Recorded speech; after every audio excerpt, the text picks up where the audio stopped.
It's The Meg-John and Justin. podcast. Yay! We're doing a fist bump. Yay! Woo! Welcome, dear listener. We're trying to record this on Zoom video as well. So, welcome, dear viewer, as well. If this has all worked out. Yes, welcome. Welcome. We, for those tuning into us for the first time, we are Meg-John and Justin, and This is what we look like. Meg-John, I'm pointing. This is what That's we look Justin. like. These are our flats. Yeah. And we podcast about sex and relationships, and our relationship to ourselves and the relationship to the wider world, and consent, and it's pretty wide ranging. Yeah. It's not just blowjob tips. Nope. We also watch Groundhog Day. Yeah, we have a Patreon. So, dear listener, if you've been missing us and you've been wondering, where can I? I've been missing Meg-John and Justin. I wonder what they have to say about this. Oh. We're on Patreon. You can listen to us from just $1 a month and listen to our exclusive content, which is a pay what you can afford Patreon, because we're nice like that. And yeah, the last one we did was a watch along of Groundhog Day, which we thoroughly enjoyed doing. Existential. Yeah, we also did over 2 hours worth of podcasting about solo sex. Yeah, really good. And we've done a lot. So do sign up to our Patreon, patreon.com/Meg-John and Justin.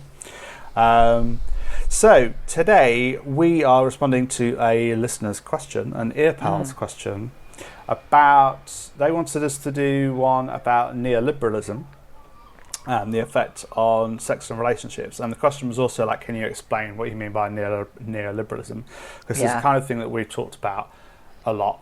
I'm very grateful for this, because I feel like I kind of know how it applies to sex and relationships, but the kind of piece of what is it more broadly and how did it come into being is something I'm hazy about at best. So, and I know you know a little more about that, so I'm really looking forward to this. I'll try a bit there. The one thing that I gather from any of my reading and listening about neoliberalism is that it's really hard to come up with a definition. So So I'll that gives us a get out of jail free card. Exactly, 100%. I couldn't have put that better myself. So so we're going to kind of explain it gently. Now, remember, we're sex and relationships educatory type podcasters rather than a politics podcast. Exactly. So let's explain. Have I just messed up the video there because I have to look at it on my... Anyway, I might have just messed up the video. It says it's recording on mine. Yeah, okay, well, just go for it. So, so what we're going to do is start out with like a definition of neoliberalism and try to explain what it is, and then talk about, we might be talking about it in the past tense, because as we are speaking to you during the coronavirus, during the horrendous thing that is happening, COVID-19 pandemic / apocalypse. And the concomitant financial crisis that is starting. It may be the end of neoliberalism, but we also thought that during the last financial crash, which was around 12 years ago, and it didn't, so it might end this time. So we might be speaking historically about neoliberalism, but anyway. So let's explain what it is. So it's basically a way of a political kind of paradigm, which is like a mode of thinking, a mode of organising the economy, wherein we leave it up to the free market to decide what it is that is valuable. The idea comes from originally, I think, from Adam Smith, which is liberalism, where basically it's just the trade in goods and services and capital moving around is the most important thing, and that everything else will be okay if we just allow that to happen as freely as possible. Yeah, right. And neoliberalism, as I understand it, is the imposition of that by governments on people. And so when we talk about neoliberalism rather than liberalism, we're often talking about a project which kind of began in the middle of the last century. And it kind of began for some people, it was beginning. These ideas were becoming popular in terms of government policies around the world from the mid-50s. Others kind of draw a distinction of it being the beginning of the Margaret Thatcher years and the Ronald Reagan years. So often the way we've talked about it on the show before is that it's something that we've had for the last 40 years.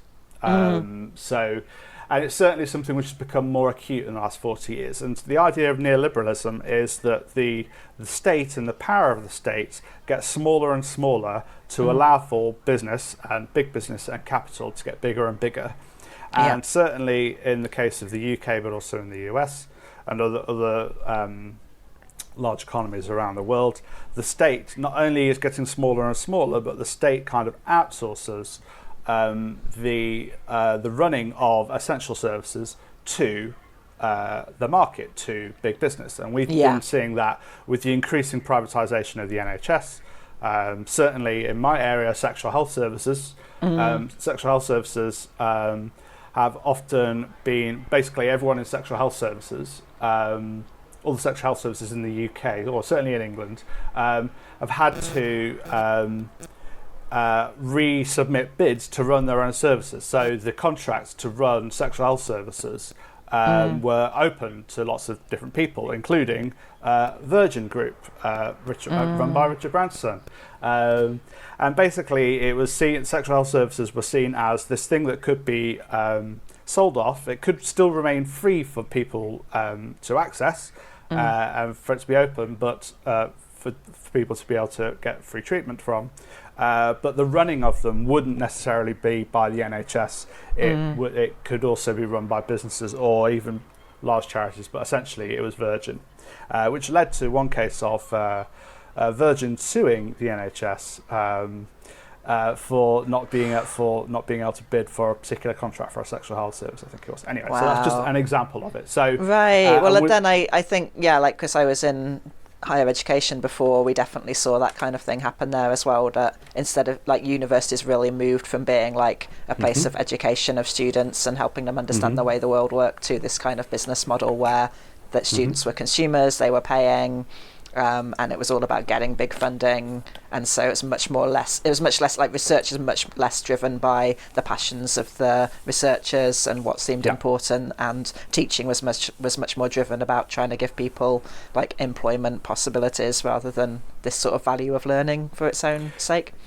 Yes, and I think that also shifted with the Labour government, where there was the attempt to the target of getting 50% of the population into university in order to have a more specialist and skilled workforce in order to increase GDP. So this leads on to the next point of neoliberalism, is that the measure by which we measure how well a country, a community, a people is doing is by gross domestic product. So like how much the country is making, like how productive it is.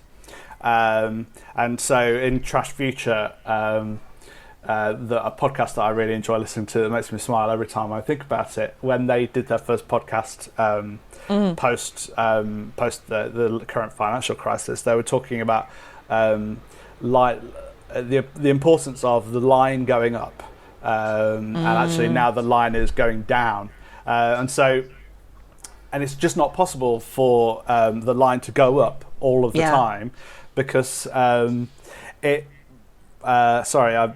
is the really political bit, but we will get to the sex and relationships bit. But basically, the way that the way that line goes up is basically extractive. So it's basically about extracting as much possible value from people that capital people in big business could profit from. So it's about basically, so it's very extractive, which means that injustice is baked into it. So in order for the line to continue going up, people need to remain poor, and their labour needs to be extracted from them in a way, and their services need to be extracted from them in a way that business can profit from at all times.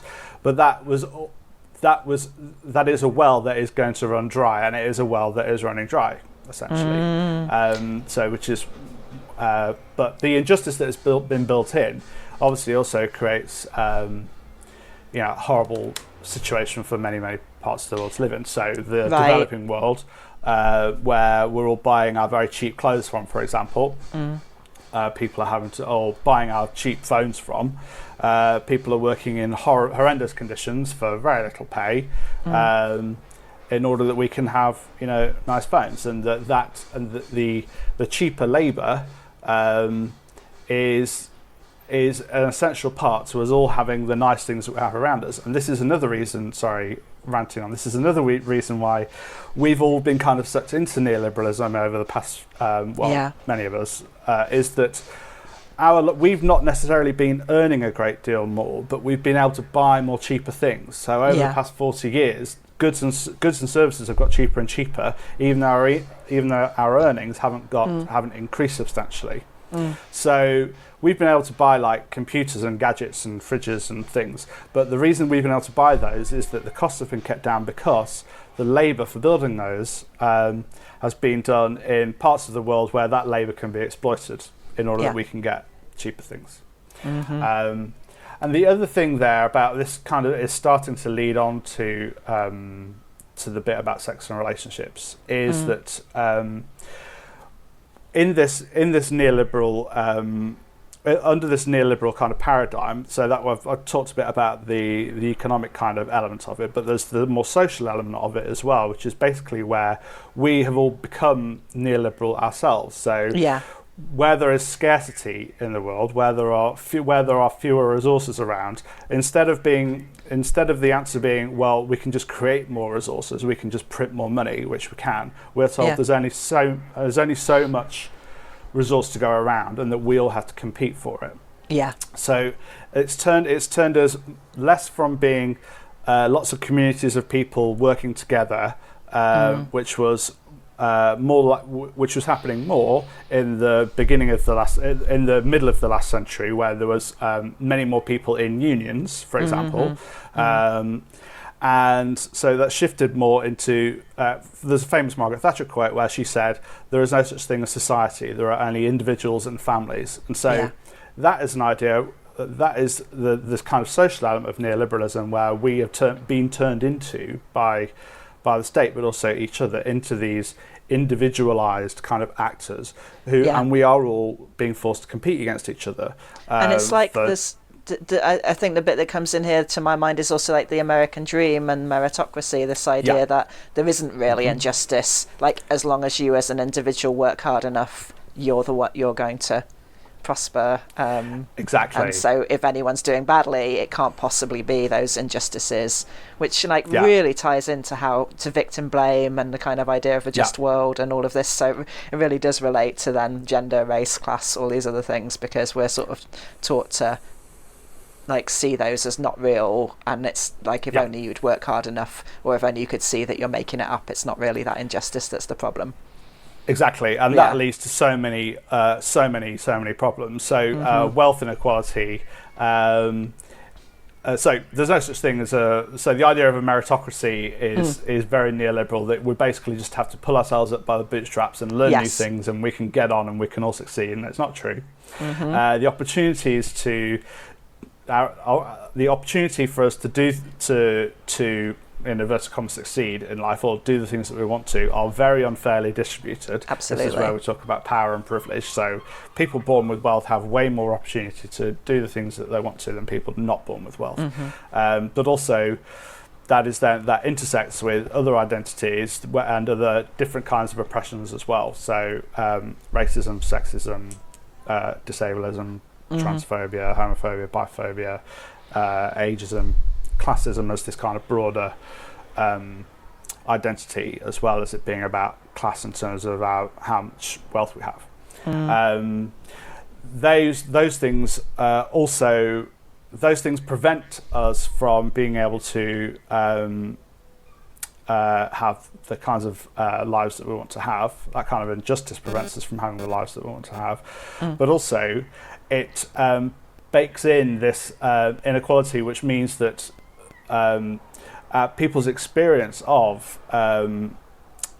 discrimination often leads to so our mental health is often is actually mostly related to our experience of discriminations and our experience of disprivilege rather than our experience of privilege.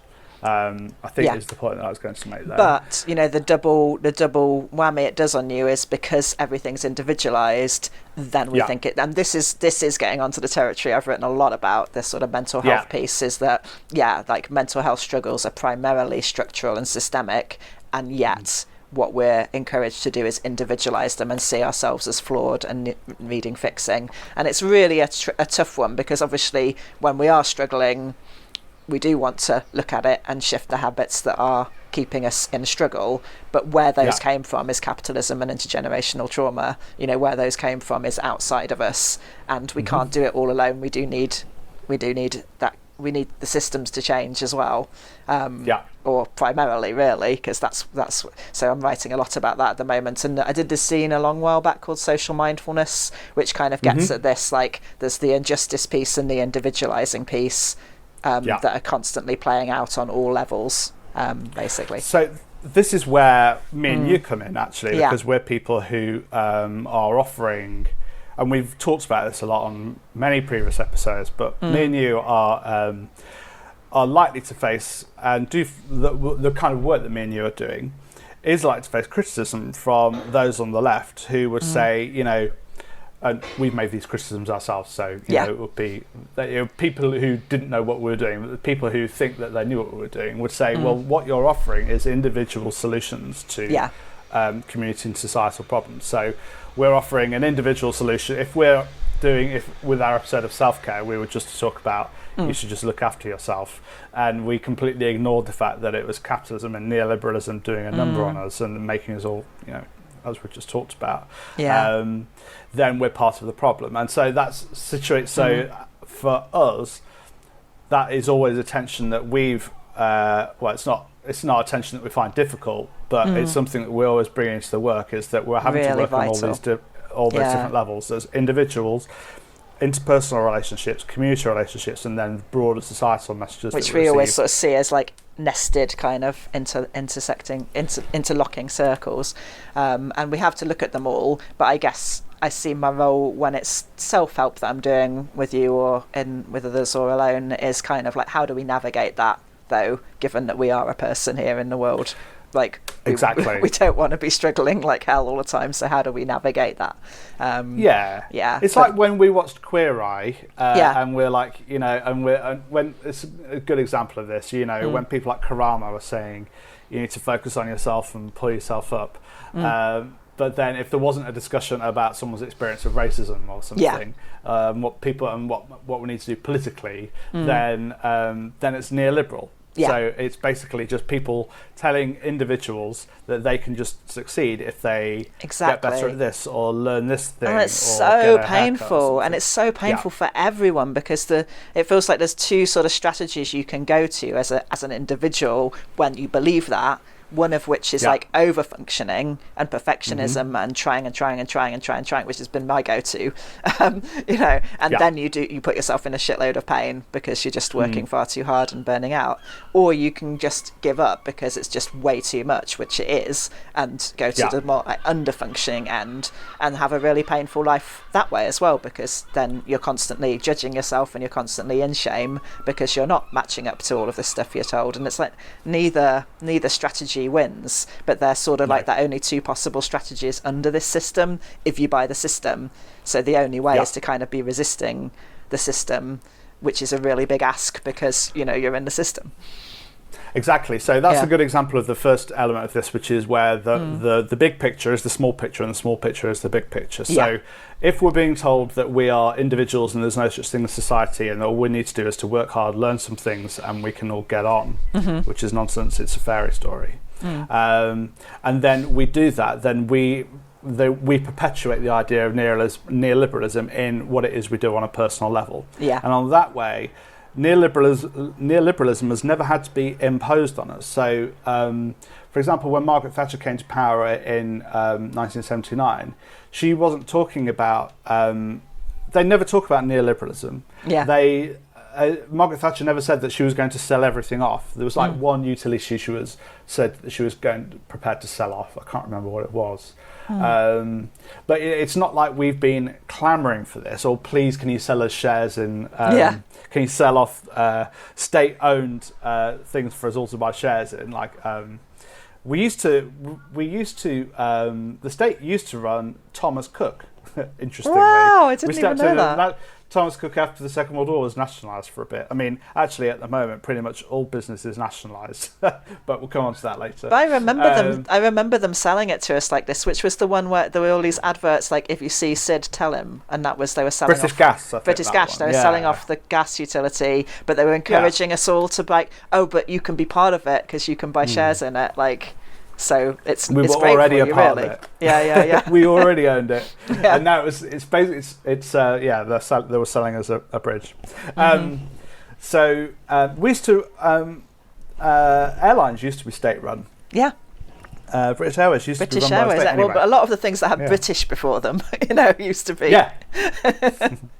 British Telecom. Yeah. So it's basically this. So just to finish on the political level on this before we get to the sex and relationships bit, is that because we've never had to be sold it, we've just been taught that it is this new reality. This is just what we do now. Yeah. And so we're too many of us have internalised the idea that the state does need to be smaller, and that business can do a really good job, and there's nothing wrong in business doing some things. And I think that there is a role for my personal politics. I think there is a role for business and there is a role for state, and that too much power has been given to business and been taken away from the state. Other people would say everything needs to be run by the state. Other people say everything needs to be run by business. I think there needs to shift. We need to shift power back to the state, and the state needs to be able to do things that aren't necessarily for profit. But But by acting individually, we're all telling ourselves that this is true now, and actually it's not. It's just a political ideology that we've been living under. That for many of us, it's difficult to imagine. It's difficult to imagine a way of living outside of that. So Mark Fisher talks about this in his book Capitalist Realism, which I've not read. You've read this, haven't you? But I got a bit annoyed because he was a bit down on the kids all the time. It was like, oh, this next generation, blah blah blah, and that bit annoyed me.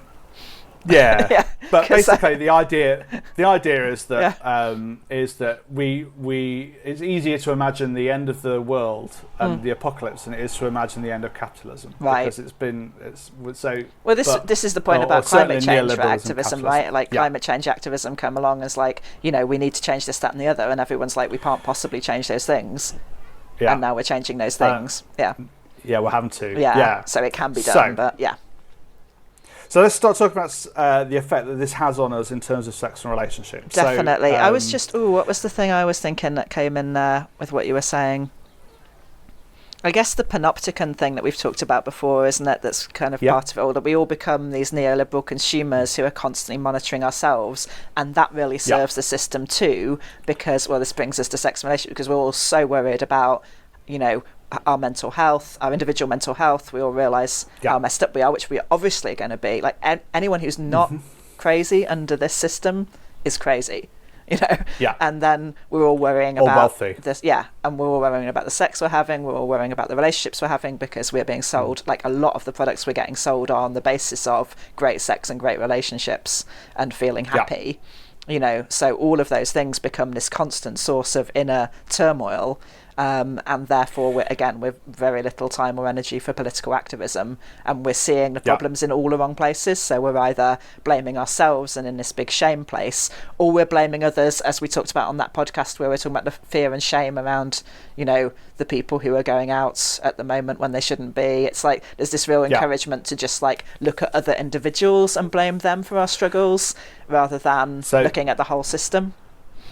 And that is that is how that way of monitoring ourselves is the way that the neoliberalism has just continued. And so that panopticon idea, we've explained it on previous podcasts, but it's an idea of a prison created by Jeremy Bentham that then Michel Foucault wrote a lot about. And the idea is that it's a prison where everyone is living in an individual cell in a circle looking inwards to a watchtower in the middle. And in the prisoners can see the watchtower, but they can't see who's in the watchtower. But the guard in the watchtower can see inside every prisoner's cell. Yeah. And the idea is that actually, whether you don't even need anyone in the watchtower, because the prisoners will all be monitoring themselves, imagining that they're being watched. And exactly. That's what followers of Foucault and critics of neoliberalism, like ourselves, would say is something that we've all been encouraged to do. And this has an effect on our individual lives. A huge one. How we do sex and relationships. And it relates massively to trauma as well, because in trauma is all about you're in fear and shame all the time, and this system is based on fear and shame. It's trying to make us frightened and ashamed so that we do the things that the system wants in order to feel less frightened and ashamed. But it's all individualized, so either we blame ourselves or we blame other individuals. We never look beyond that. Big time. So there has been that breakdown of that sense of community, where actually a lot of people are kind of leaning into now during coronavirus pandemic. We'll probably talk about that more later, but that's something that's been broken down systematically over the past few decades. But also, so there's a huge overlap here with that kind of self-monitoring, that kind of capitalist self-monitoring, and how we are supposed to do sex and relationships, and what is normal. Absolutely. So that kind of monitoring of that self-monitoring that we're doing, that has been inculcated by the system that we're in, that is forcing us to self-monitor, means that we self-monitor in terms of what it is to be normal, what it is to be like a normal subject. Well, that's where the science came alongside this economic system, right? Because the science was trying to justify this initially in terms of difference between groups of people, so it's okay to be unjust and oppress and colonize various groups if you can say that they're less normal. But you get this, what you get then is this whole scientific system based on the idea that it's good to be normal and not good to be not normal, and how do we make people more normal. And so we've got this tiny narrow view of what is good sex, good relationships, good mental health, instead of what is just accurate, which is diversity. And we know that from every level of science, that what we actually have is diversity on everything. But it's like all about, the whole diagnostic and statistical manual, of psychiatric disorders is about, this is what's normal, and here's all the ways you can deviate from normal that we need to fix, whether that's in terms of mental health or sex or relationships, and all of those are in there. Like homosexuality used to be in there, right? And so one way of again, we've talked about this in previous podcasts, but I won't keep saying that because this might be the first one of ours that you listen to. So this idea of normal is really strongly associated with procreative and also like reproductive. And so the idea that we are meant to be in like nuclear family units, that we're meant to be heterosexual, that we're meant to be having reproductive sex and meant to be having kids and meant to be a hard-working family, is something that we've been is related to the messages that we've been getting from the mid to late Victorian era to now. The idea of like normal sexuality and normal relationships came from some of those early sexologists who were, some of whom were not acting out of malice and trying to to understand. Some were better than others, but there was definitely this idea of normal, abnormal, functional, not functional, healthy, not healthy. Those kinds of diagnostic terms came into being then, and that's the thing that we're living in now. And that's where I was going to say, that's where gender, sex and relationships are all completely interwoven, because the whole idea of there being opposite genders who are attracted to each other, who's going to fall in love and who are going to have penis and vagina sex, it's all connected, because we had to at that point legitimize women working unpaid in the home. And what better way to do that than to convince women that they're naturally passive and nurturing and ambitious and don't really need to be, that their value is in their relations with others and being really a good girl, basically.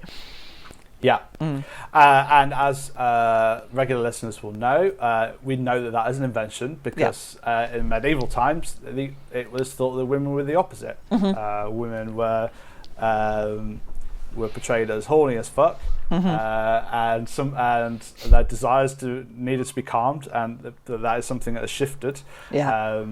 I won't go into that. Look at the work of Dr. Eleanor Yaniger on that and listen to our past podcast with her, which was excellent.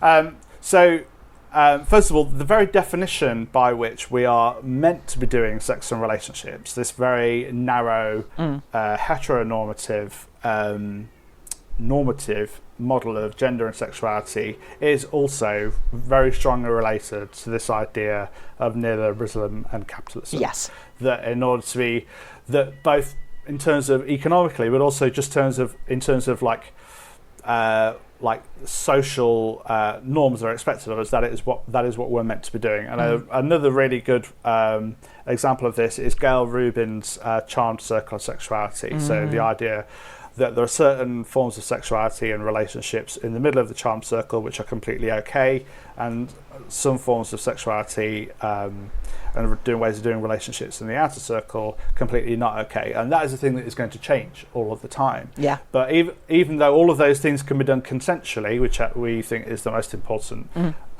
thing, that they can be done consensually, so people have the freedom to choose to agree to do those things. Yeah. Some things are seen as okay and some things not.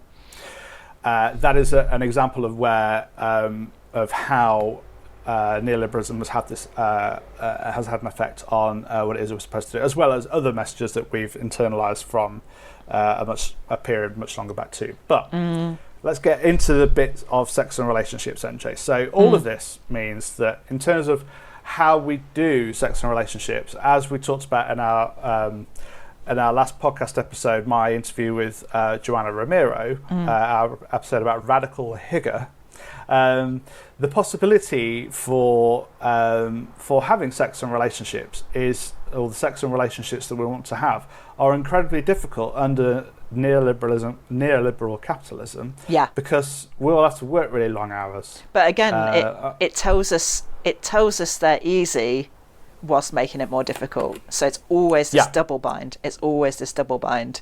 So, we're sold this idea that it's easier and easier, that it should, it's just like falling in love, falling off a log. You're going to obviously find it really easy to find the one and have great sex for the rest of your life. And then, of course, then you're going to feel really flawed and like you have to go to all this expertise to help you out and spend all this money to help you out. Even the idea of the one is very new thing. The idea of that we need to find a romantic partner. Crucially, that there is only one out there for us. Yeah, so scarcity. It's about scarcity. Yeah. And that only some people get to find their one, and others don't. And if you do find your one, you're a success. And if you don't find your one, well, you're not. Really horrible messages to give to people. And it's really private. It takes us away from community again. It takes us away from any of this potential of banding together and working together, because what you're meant to do is keep that relationship private and let no one see it. And that's where it's really dangerous, because so much domestic violence and domestic abuse and child violence and abuse in the home as well is under this kind of private nuclear family that no one should see what's happening in it. That's a really important point. Yeah. And that any difficulty in relationships is down to the individual's concern, rather than the messages that they're they receiving should or what work they've on been it, and taught. if they don't work on it, they're a failure, rather than this whole system is really toxic and set up to make relationships bad. If you're looking for all of this in one person, to get all your needs met in one person, no. Well, exactly. as we often talk about when we look at all the different kinds of love, it's like we're restricting it down to something very narrow when it's actually really broad. Yeah. Look at how people respond to when, just from a social perspective, look at how people respond to celebrations of people getting into romantic relationships. So engagement parties, weddings, or even just like bringing a new person along to a social thing, and everyone's very excited to meet that person. And all of that is done socially. So there is like this social reinforcement of two individuals finding each other and being in love. And so a group of people at like a wedding are kind of supporting this fairy story of this couple, and that's it now, and they're going to live happily ever after. But then look how we deal with breakups. Look what happens when we have breakups are a very individual thing, and they feel like an act of failure. We don't have big breakup parties. No, we don't have all those people who were there for the couple to help, to encourage them to get married or to encourage them at the beginning of their relationship. they're not then there in that great number supporting a decoupling, like supporting them to go their separate ways and say, well, it was good for a bit, now we'll help you do something else. So anyway, that's another rant of mine. I think we should have more divorce parties. Yeah, definitely. But again, it's sort of this onwards, like you said, it's the graph going up, not going down. Same thing, relationship escalator. It's only good if things are going up. But life isn't going to go up. We're going to die. It's like it's selling us this awful thing that means we're all going to really struggle with death as well, because it's just and we're going to certainly struggle with endings, because the model we're being set up with is that everything always has to be getting better and better and more, and every time it doesn't, that's a failure. Same with mental health. We've got to get happier and happier. The recovery narrative, it's not helpful. It's okay to suffer sometimes more and sometimes less. Oh, really, I love it. This is such a great question, because I can see it's all connected. Oh my God, yeah. Yeah, that line going up really is that the escalator thing, isn't it? It's that we're meant to, the idea that we're meant to find our one, we're meant to move in with them, and then we get a bigger house and a bigger flat and a bigger job and a bigger telly, and then we die. Exactly. And then and even that, it's like we have to pretend that's not really going to happen. Like we're in a massively death-denying culture, and people are literally trying to get to immortality. But also there is this sense of, even those of us who don't buy that, we sort of just pretend that that's, and again, it's something else that this current situation is bringing us much more close to. But you could argue that is a better way to live, is with the acknowledgement that things begin and end all the time, rather than that sense of the graph going up. And it's micro and macro too, because that's exactly what we're sold with sex as well, is the graph going up. It's like, the whole sexual script is this kind of going up to this point of at a peak experience, rather than a sense that we could be wherever we're at, just be present to the current experience that we're having. Exactly. And it also tells us that romantic relationships being more important than everything else means that we have to put all of our work and time into romantic relationships, rather than friendships and community, or our relation. We talked about this on our previous podcast, Love in the Time of COVID-19, where we talked about different kinds of love and how we're encouraged to reject all of those different kinds of relationships that aren't romantic relationships as soon as we get into a romantic relationship. Yeah. Dear listener, you've probably experienced having a best friend of yours who disappeared for 6 weeks when they got into new relationship energy with someone that they met, and it's all fucked up, and that needs to stop happening. It does. If you want more on this, I've recently published a blog post called Slow Relating or Slow Relationships, which deals with this in a lot of detail. Oh, I've not read that. But we've talked about it. It came out yesterday. It's a doozy. To quote Groundhog Day. I'm looking forward to reading that. That's over at rewritingtherules.com. That's right. Yes. So there are material effects. So we are told that this is all easy and what we should all be striving for. Yeah. But materially, it's really hard to do this. So for a start, many people, in order to find work, are having to leave where they come from. Yeah. So I live in London. I moved down here for work. I've made my friends down here and stuff, but because everyone does that, rent's really expensive here. Yeah. So and a lot of people are in the same situation as me. So, but generally speaking, rent's really expensive over the country. Again, because of in part because of Margaret Thatcher selling off council housing in the UK, but also that house prices have become an asset rather than people's homes, and there's been an interest in increasing individual people's wealth, because when individuals have wealth, they are more likely to become more right-wing in their politics and to vote in for right-wing neoliberal parties, because the system is benefiting them. They have a sense of stake. Exactly, they have a sense of a stake in the system. Anyway, that's another. Back to this. So, house prices and rent are really high, so we're all having to work these long hours, and there are long commutes often for work to find the work that we want. There's no such thing as a job for life anymore, really. We're having to, for many reasons, all caused by neoliberalism, we're having to shift jobs much more often than we were, and feel precarious. Bullying Exactly. So there's often bullying in the workplace, or that this whole precarity model and the scarcity model is built into a lot of workplaces where people are told that they have to individually get on rather than the workplace encouraging a team or a community. Exactly. And there's more and more and more. You're meant to be good at everything, and it just becomes impossible to actually fulfill. So you're constantly in that state of lacking and feeling like you're not enough and having to do more individually. Yeah, but all of that all means that we don't have time for the sex and relationships that we might actually want. Yeah. Right. So we're told. Yeah. So even under the terms that they're telling us, that what we need to do is to find someone, move in with them, have kids, and then and build that life with them. We don't even have time to enjoy or do any of those things. No. So many friends of mine who have got kids are just completely rinsed out. Yeah. Because and the idea of having fun time, sex and relationships is like, oh God, Yeah. I don't have time for that. I'm working, and then I get home late, and then quoting them, and we have to put the kids to bed, and we read the kids a story, and then I'm exhausted, and then go to bed, and then rinse and repeat, and feel bad about it, and feel bad about it constantly, because you're not living what you've been told is possible, which is to do all of that and more.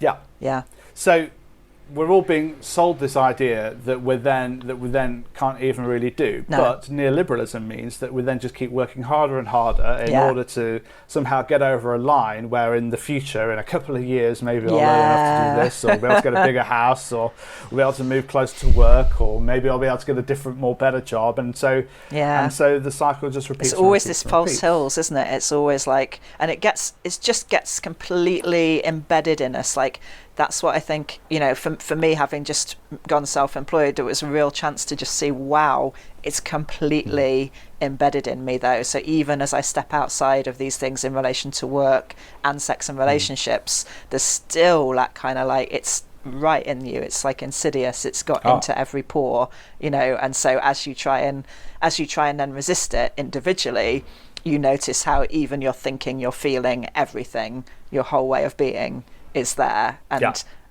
again, that's really interesting what this potential is in this current situation, to both see the systems out there as they fail, and to see how they're failing in you, and to get a sense that maybe there is a different possibility, but it requires this massive systemic change. It isn't possible to just to just get work on great sex, or to just This is the bit that really links in with last week's podcast about radical hygge, which is basically that people are, and some researchers kind of bearing this out as well, that for many people, we should point out here that for many people, the lockdown is way worse than it was before. Like, this is not a pretty picture for a lot of people. Yeah. So anyone working in a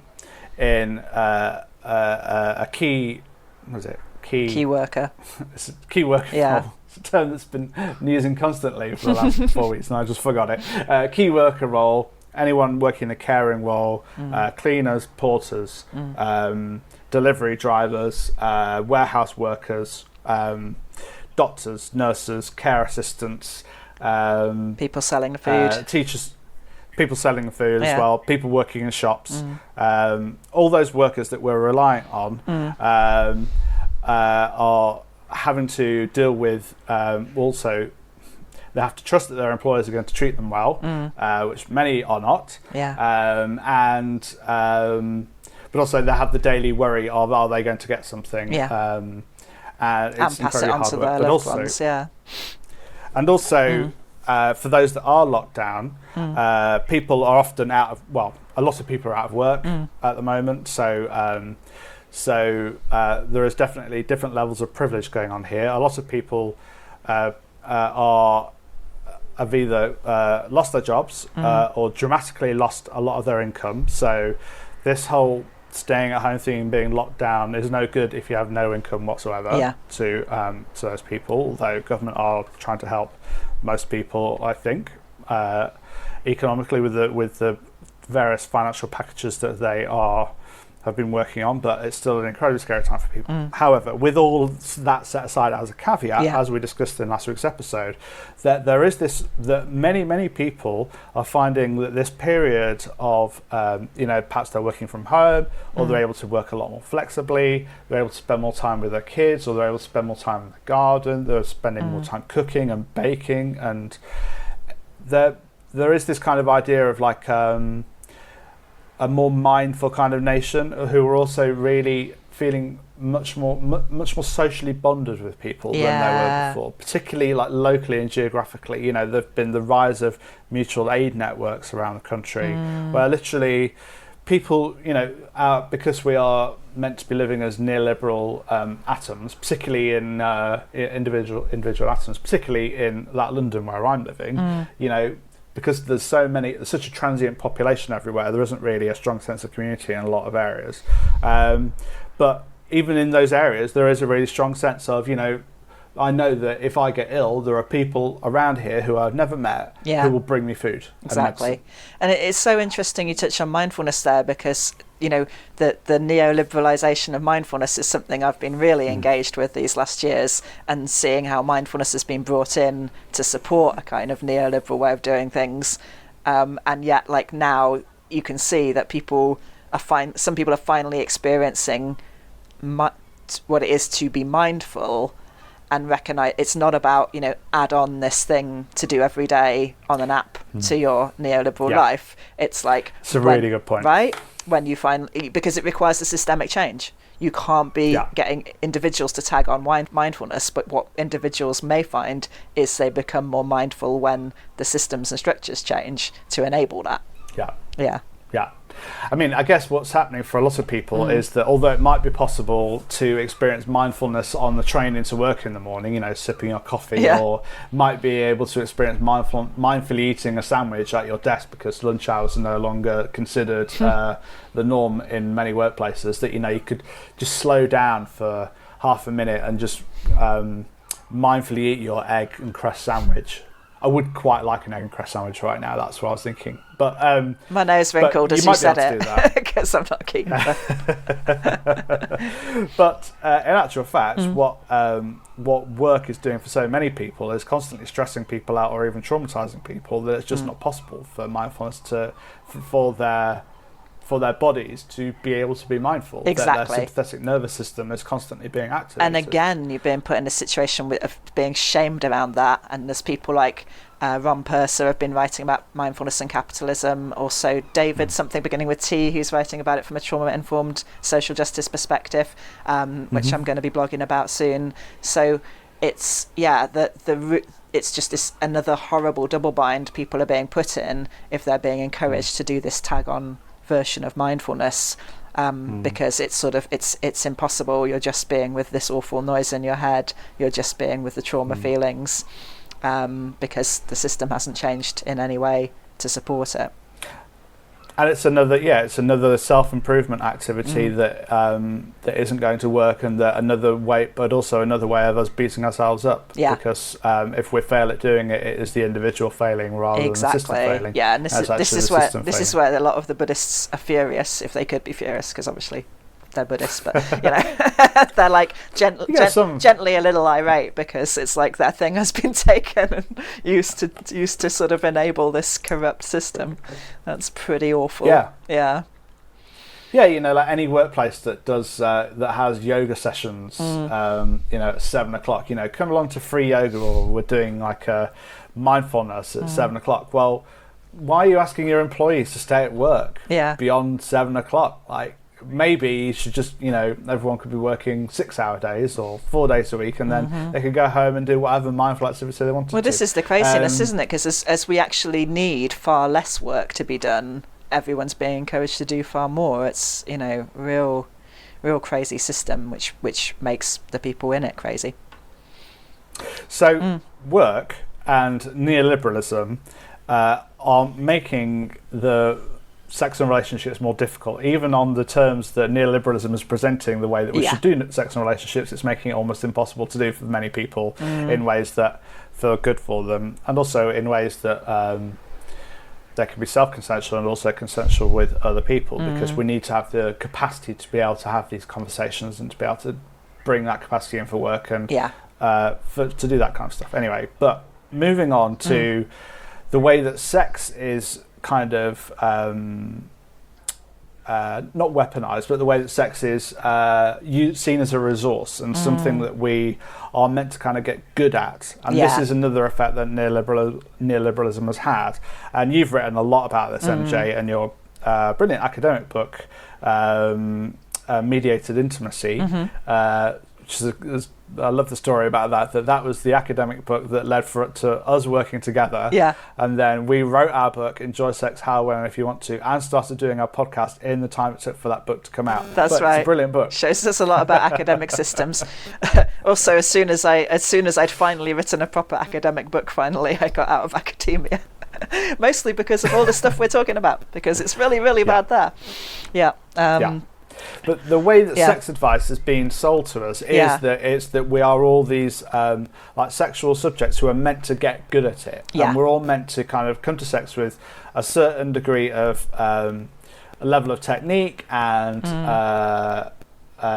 the ability to do things, the ability to make other people do things, in order to secure the relationships we were just talking about. Exactly. So as well as putting anti-wrinkle cream and hair mousse, both of which I use, in order to make us look attractive, because the only important thing is looking attractive in order to attract someone else for the neoliberal atomized sexual relationships we're meant to be having. But sex is also seen as this thing that we can get good at in order to get a partner. It's all about goal. It's on the micro level goal of orgasm, on the macro level getting a partner, right? Or be it getting a good reputation, or it's like there's no way out of that whole goal focused.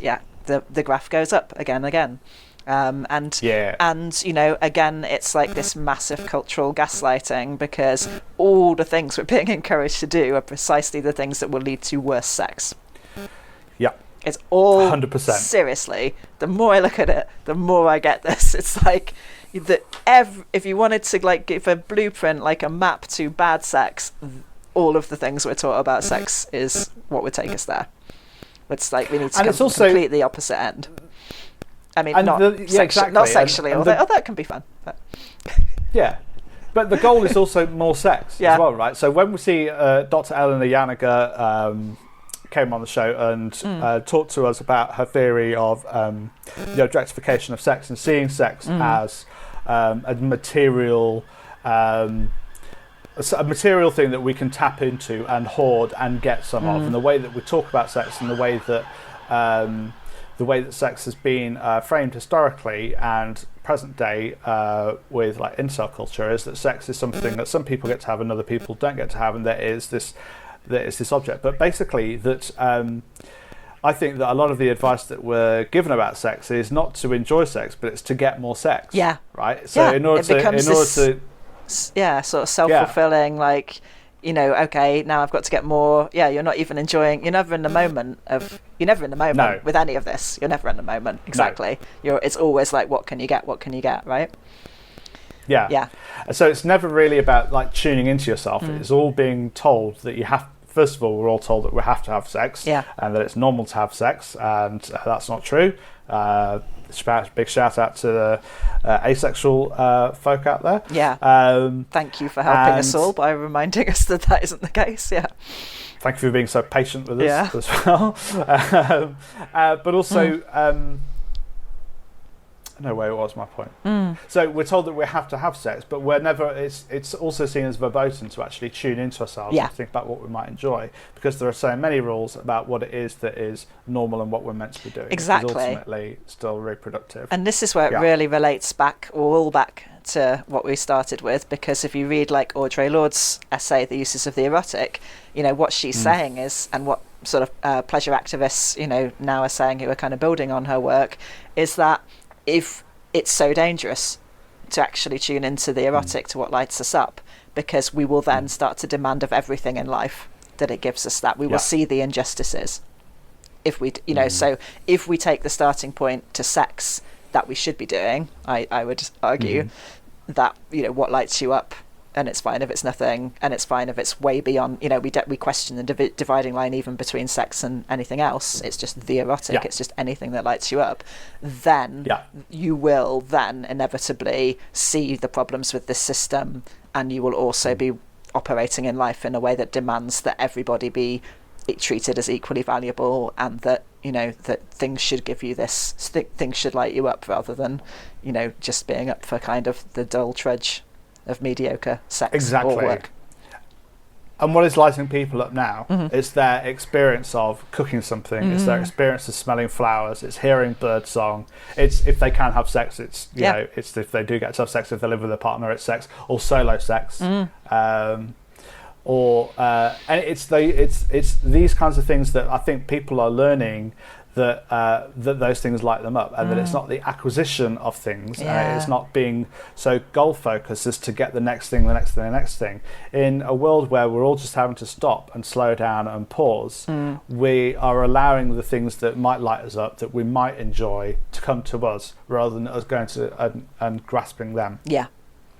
And so this is, so it's, you know, we're not saying here that we should all be having like more communal sex, but we should be having again, if you want to, that's totally fine. Or you could, but we're not saying that the only way, of having non-neoliberal sex is to have sex parties. But many people do enjoy going to sex parties and can have a great time at sex parties, and that's, although many sex parties are also the goal of sex.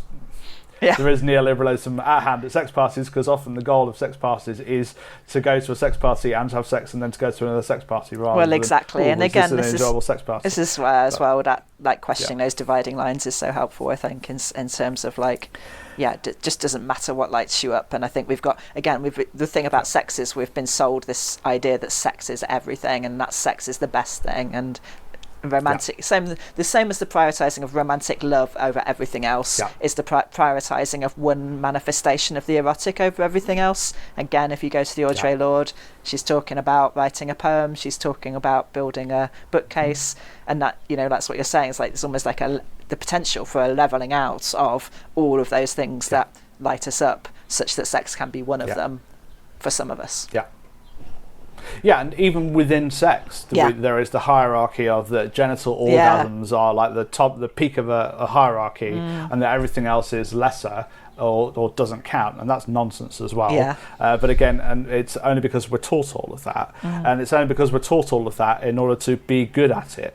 And the being good at it is important in order to get more of it and to get relationships, in order to be the kind of subject that we're supposed to be. And the experts collude in this. And we're all monitoring ourselves. And the experts, ourselves to do it. But like, you know, the experts collude, you know, still can't get my head around about, you know, like sex therapy and like the DSM, and it's all got these ideas about how penises and vaginas should work, and it's all just colluding in this monstrous cultural gaslighting. It's the worst.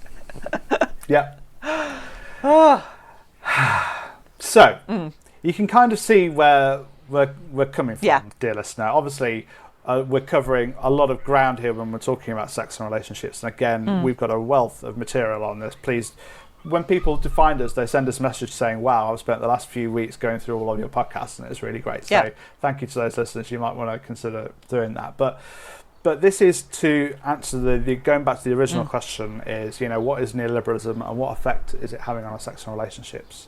And this is it. And so let this be a moment for whether you're having sex and relationships or to even think about your relationship to sex and relationships. This really is the moment to start thinking about, okay, in what way can I really find a way that this is going to really do it for me? Like, what is going to work here for me? And rather than it being something that we're just seeking to accumulate or seeking to acquire or seeking to hoard, which is the way that many of us have seen sex and relationships, and I've certainly seen it that way. Oh God, absolutely. In the past. How can we create the conditions where we can open ourselves up to have these kinds of really amazing experiences? Now, for a lot of people, solo sex is going to be the easiest way if we're talking about just sex to do that. And there's 2 hours on that on our Patreon. 2 hours on our Patreon. But, you know, and so this really brings us into consent and the capacity to consent and the freedom, the capacity and the freedom to choose, which is what we're all about. And so many of these messages that we receive from neoliberalism and stops us from actually really tuning into what we might actually enjoy, what actually might light us up, because we get all of these codified rules about what it is that we should be doing and how we should be doing it and for what purpose we should be doing it. And that is all neoliberal as fuck. And the way that it materializes within us is this self-monitoring panopticon idea of, well, am I doing the right thing or not? And if we can free ourselves of, am I doing the right thing or not, or is this normal, or should I be doing this? As long as we're behaving legally and ethically with other people, but to be able to tune into ourselves and smell the flowers and, you know, make the sourdough bread, or to listen to the birds singing. I got some coming up. I'm going to eat sourdough bread while I listen to the birds sing after this podcast. But yeah, and again, the consent piece that we're always talking about, it cannot be separated either, because as you explained right at the start, the neoliberal way of doing things is entirely non-consensual. It relies on valuing some bodies and lives and labour completely, way less than others. And that's why that is part of why it's really hard to have consensual sex, because our entire system is non-consensual, and we have to, to look at that is incredibly painful, because we have to see our role in that, because we're all part of that system, and also we're encouraged under neoliberalism to treat ourselves non-consensually all of the time in terms of work, as we've seen. That's how that operates. So how easy is it then to treat ourselves or others consensually when it comes to sex? And I would say it's not, it's almost impossible. That it's so hard. And the only way we can do it is by seeing all of those levels, and that's why we talk about how we have to look at power imbalances. It's not just about, like, do you want to have sex? Yes, fine. No. That's why it's not like that, because it's embedded in every layer of the system, non-consent. Exactly, and the injustice and the inequality is embedded in ways where individually, and which means that agency, our ability to choose, our capacity to choose what we want, is unfairly distributed. Some people have way more and others not. I listened to a really good Michael Moore episode of his latest podcast called Rumble, and he was talking about Donald Trump. This was before the crisis really started, and he was saying, imagine you're a billionaire president of the world's leading economic power. You can wake up in the morning and you can do whatever the fuck you want. Imagine that you can wake up tomorrow morning and you can do whatever the fuck you want. And, what he's doing is awful and horrendous and harmful. But for some people are able to wake up in the morning and think, I can do whatever the fuck I want. Yeah. And other people wake up in the morning and think, in what way can I do anything that I want to do today?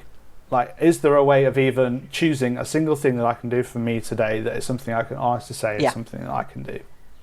And so, and obviously there are going to be a lot of people in between, but agency and capacity is unfairly distributed in that way. So in this way, neoliberalism and capitalism is fucking up our opportunity to have any consensual times with ourselves and also with other people. Because navigating, trying to express agency where society hasn't given us any, or where because of individual or intersecting different oppressions that we talked about earlier, like if a person of colour knows that they're going to get a funny look going into a restaurant that is full of white people, or going to feel, or is going to be treated badly as a result of just the first thing that came to my head, then they have less agency than other people. So that's what. So this consent. So navigating that with someone else who has more or less agency than us is what makes all of this really difficult. And actually, that's why it's intended not to do that. The most dangerous thing for capital is for us to be having this thing that you were talking about with the Audre Lorde essay, the uses of the erotic, is for people to find ways of experiencing joy for themselves and with each other that don't require capitalism. That are in some way existing outside of it. And at the moment, for many people, they're finding those ways of doing that, and it's going to be very difficult. They're not going to want to let go of some of that. So just in terms of some of the really basic material effects that it might have, is that for people who are able to work from home using Zoom, then why should they go into the office every day? Couldn't they go into the office like, well, I know this is a very basic idea, and it is, as Joanna Ramiro was saying last week, it's like an interim demand for while we wait for the proper class revolution. But why should people not spend more time at home in the garden? Like, why do we need to have presenteeism at work of having to be in for 5 days a week. Yeah. Why can't we move to what tasks need to be done and how can we work together to get these tasks Precisely. done? That's so a lot of Yeah. people are going to be like having those thoughts, and so that's where. So when and again, this is like referring to Audre. This is back into Audre Lorde territory, but this is why when we're talking about joy and the ability to experience the erotic in the broadest sense in that way, if like I said before, sourdough, sniffing flowers, orgasms or deep intense pleasure from sex, or just feeling incredibly comfortable or slow and present and just being, using all of our senses to have just a really nice moment to ourselves. Being able to experience that joy is like the antidote. It's like it's the opposite of what capital wants us to do. Yeah. And so we have to be able to find ways of continuing to do that, and in continuing to do it in ways where we're not competing for this with other people, that we're working collectively and socially with other people to build on these social bonds in order to help us all to be able to have more of this in our life. And this is where this idea of like collective, this collective idea that a lot of people are experiencing for the first time is potentially incredibly powerful. And that's what we're really wanting to get over in the work that we do, is that's the really important bit. That's, that what we're doing, and we've never, it sounds like we're defending ourselves. We don't have to defend ourselves because we've never done any of this at all. The reason why we're always talking about neoliberalism, and the reason why we've got a question about neoliberalism is that we're always talking about it, is because of this. Exactly. Yeah. And it's like whether you start again from the micro or the macro, it leads to the same place, right? As you're saying, if you find that capacity for that kind of joy, it should lead you to the same place of like, how do I enable a life such that everyone can have this, rather than what we were doing before. But if you start from the macro of let's look at these systems and how they're operating, we see that they're unjust, and we see that they're going to bring the end of the planet, then again, it should lead us to the same place of this needs to change. I see it as kind of like pushing a wall to make space for you to do it. So by doing the thing that is bringing us joy in this way, like real actual joy in the way that we're talking about, by doing that you're creating a space where you're pushing a wall to create more space. We're increasing our capacity to experience joy for ourselves and with other people by pushing this wall back. And so the act of doing it is creating more capacity, and in the act of doing it is in itself disrupting and disrupting neoliberalism. It is pushing it back. So that's the kind of the way I'm seeing it, that by doing it we are building capacity to do it. It's not that we have a nice wank and then go out to a protest. It's that we do all of this at the same time, and that by doing it we're creating more capacity for ourselves within a system which wants us to be at full capacity all the time. Yes, exactly. To have no capacity. Yay. That's sorted then. Well, we think so. Yeah. Is there anything else? We've covered everything? I think so. Yeah, I think that was good. I enjoyed that. Rant. Whether or not our listeners / watchers, viewers, enjoyed that, I found that incredibly helpful. Well, it's I think it's just it's a useful point in history, because we don't know whether this is going. We literally don't know what's going to happen next. Yeah, exactly. We could get more and it's worse, Yeah. or it could all just end. Well, this is systems do endeavour to recreate themselves, and I think that's something to watch out for individually and socially, that it's very easy to snap back into old habits and old systems. And so I think that seeing this as like an internal and external systemic change, or having the potential to be, is really valuable. And on the internal level, certainly going very easy with yourself, that systemic change doesn't happen overnight, and it probably doesn't happen without some pain as well. I think you get really pushed, well, this is the work I'm trying to do, and you go back into these old habits and realise how excruciating they are, there's something about slowing down and noticing them. So it's not just as simple as like tuning into the joy. It's also kind of facing the grief and trauma of like how long you've lived this way and what a number that's done on you and other people. And again, I'm blogging quite a lot about that at the moment, about how you might shift these patterns internally, and also that it needs that wider systemic change to support it. You can't neoliberally expect yourself to make all these internal changes without any systems or structures of support.